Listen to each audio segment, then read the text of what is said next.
heshima ya kuwa mgeni maalum katika futari hii. Wapo viongozi wengi ambao mngeweza kuwapa nafasi hii, lakini mliona mnipe heshima hii kwa mapenzi yenu, na mimi nilipokea jambo hili kwa heshima kubwa na unyenyekevu, na sina budi kuwashukuru sana benki ya CRDB. Asanteni sana. Ndugu zangu, naomba nichukue fursa hii pia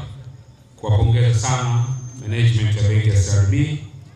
kwanza kwa kuendelea na utaratibu wa kuandaa futari kwa wateja wao na wadau mbalimbali, lakini pia kwa kugusa maisha ya watu wenye uhitaji, hasa katika kipindi hiki cha mwezi mtukufu wa Ramadhani. Ushiriki wenu katika kuandaa futari hii kama benki katika mwezi huu inaonyesha na kuthibitisha kwamba jinsi gani benki ya CRDB inatambua kwamba pamoja na kufanya biashara, lakini ninyi ni sehemu ya jamii na inapaswa kushiriki katika masuala mbalimbali ya kijamii, ambalo jambo jema linalopaswa kuigwa pia na taasisi nyingine ambazo ni sehemu ya jamii yetu. Kwa mara nyingine niwapongeze sana benki ya CRDB. Ndugu zangu, pamoja na mazuri haya ambayo benki ya CRDB wamefanya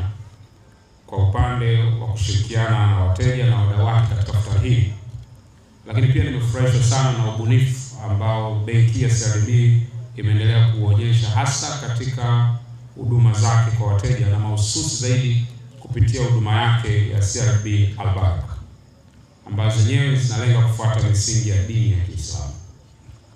Hakika kufanya kwa hilo inadhihirisha kwamba ninyi kama benki, kama mnavyosema benki inayosikiliza mteja, basi katika hili pia mnasikiliza wateja wenu, hasa pia nikiwasemea wananchi wa jimbo langu la Mtwara mjini. Mafanikio ya huduma hii ya Albaraka yatanufaisha tu sio benki ya CRDB, kwani kwa kupitia huduma ambazo zilizoelezwa hapa pia mmeweza kuwajumuisha watu ambao mwanzo kabisa wasingeweza kujumuishwa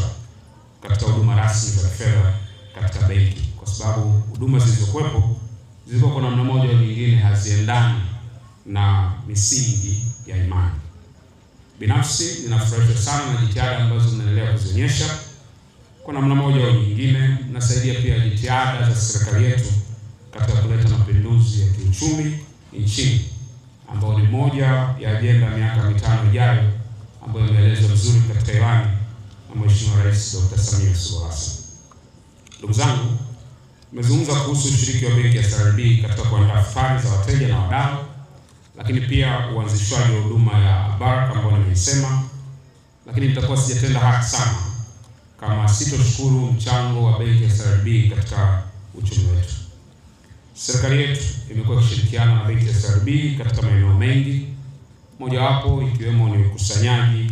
wa kodi kwa njia za elektroniki, kodi za serikali, lakini pia ufadhili wa sekta mahususi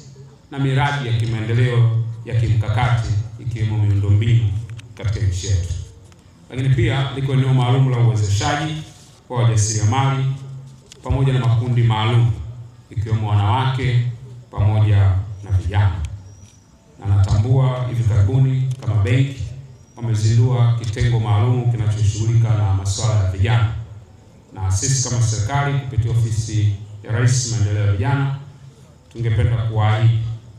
kwamba tutashirikiana na nyie katika kuhakikisha kwamba vijana wa nchi yetu wanaendelea kupata mitaji, lakini kupata elimu ya masuala ya fedha, lakini na fursa za kazi ambazo zinazalishwa kupitia kitengo hiki ambacho mmekiandaa.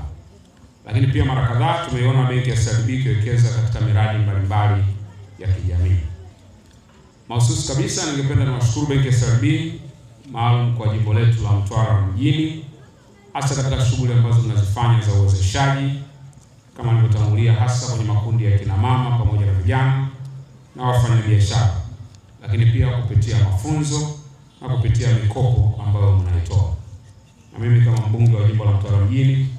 mnafahamu kwamba miezi michache tulishaingia makubaliano na benki ya CRDB ngazi ya taifa, lakini na wiki chache zijazo tutasaini makubaliano kati ya jimbo letu la Mtwara mjini na benki ya CRDB, hasa katika kusaidia upatikanaji wa mitaji kwa ajili ya wafanyabiashara wadogo na wafanyabiashara wa kati pia. Na hii inadhihirisha kwamba benki ya CRDB ni mdau muhimu sana katika maendeleo yetu ya taifa, na imekuwa na inaendelea kutoa mchango mkubwa sana kwa mwananchi mmoja mmoja na jamii nzima kwa ujumla wake kupitia huduma ambazo Lakini leo pia pamoja na mambo mengine tutakayofanya, iko sadaka ambayo itatolewa kwa watoto yatima ambao nimetaarifiwa watoto hao wanaishi pamoja na baadhi ya ndugu zetu katika nyumba zao, kama ambavyo tumehimiza